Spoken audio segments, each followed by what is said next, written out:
Hello everyone.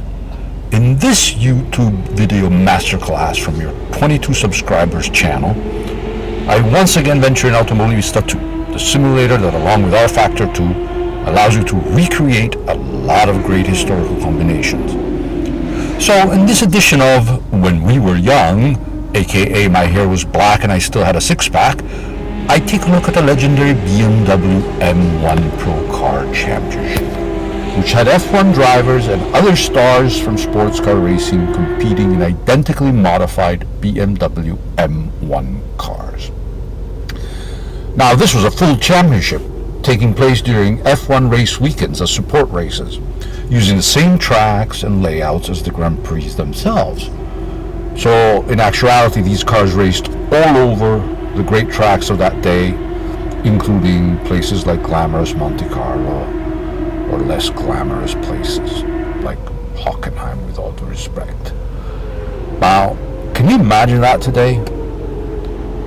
The very first championship was won by none other than one Andreas Nicolas Lauda, better known as the inimitable Niki Lauda. I'm always amused by the fact that when Lauda's achievements are listed, his 3 world championships are mentioned, but not his Procar Championship. If my rather dubitable memory doesn't fail me, Lauda did not win any other championships, including the junior formulas. Sorry, I digress.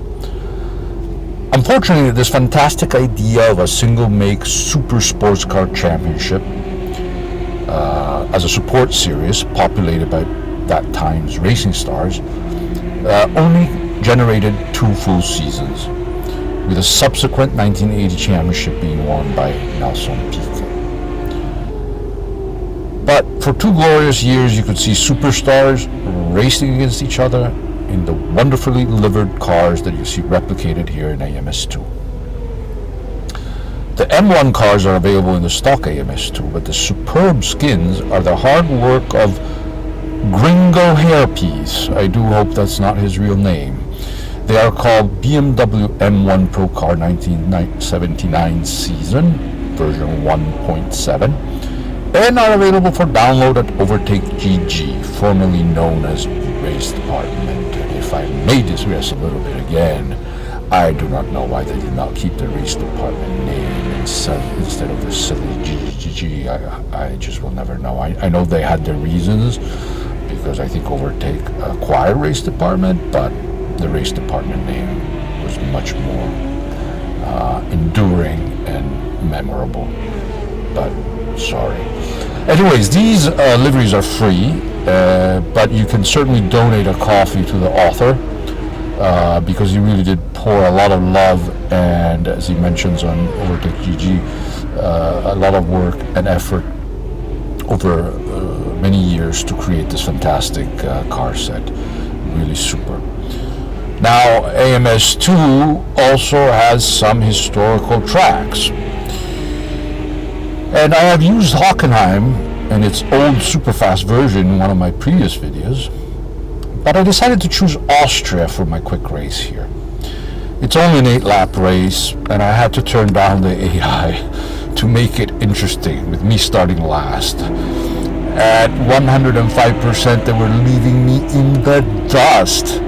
And I have to admit that I had to redo the race many times. I kept messing up very badly, especially at the entrance of the Bosch curve. These cars are a handful, and combined with the H-pattern manual gearbox and 3 pedals, I was more often than not visiting the local scenery and or scraping bits of Zardani against the guardrails. Even in the race that I actually completed, I had a handful of moments. And additionally, for some reason, I have to check my settings, the replay itself was corrupted, and all that effort was for naught, because a couple of laps from the end, as you will see, the replay abruptly ends, which probably some of you might say is quite a merciful thing for the viewers. But anyway, you do not get to see me finish this race. I believe I finished somewhere in 8th place. Only because, again, I turned down the AI to a level that that I in artificial intelligence should not only be in small letters, but diminutive letters. Now, the real 1979 race at the Österreichring took place on August 12th of that year, with pole sitter Alan Jones, and the race was won by one of Formula One's most likable characters, Jacques Lafitte himself. The track was incredible in those days, even with the Hella chicane brought about after the tragic accident of Mark Donoghue in 1975. It remained super fast and for the brave.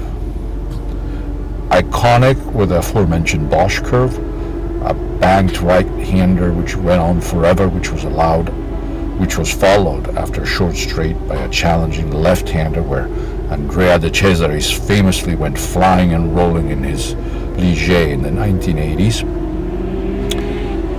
Also, the last turn, the Jochen Rindt curve, was incredible to get right and led you on the front straight.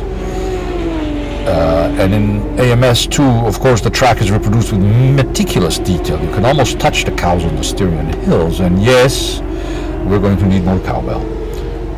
And I find myself imagining how incredible it must have been in real life to feel the speeds, the wind, the G-forces, the elevations, the G-forces both lateral and vertical as you climbed, descended, turned constantly at high speed with knowledge that one tiny failure of a component could have disastrous results. Of course, in AMS2, the biggest risk is the slight sweat stain I might induce on my racing seat, but it does make your mind wonder what an incredible racetrack that was.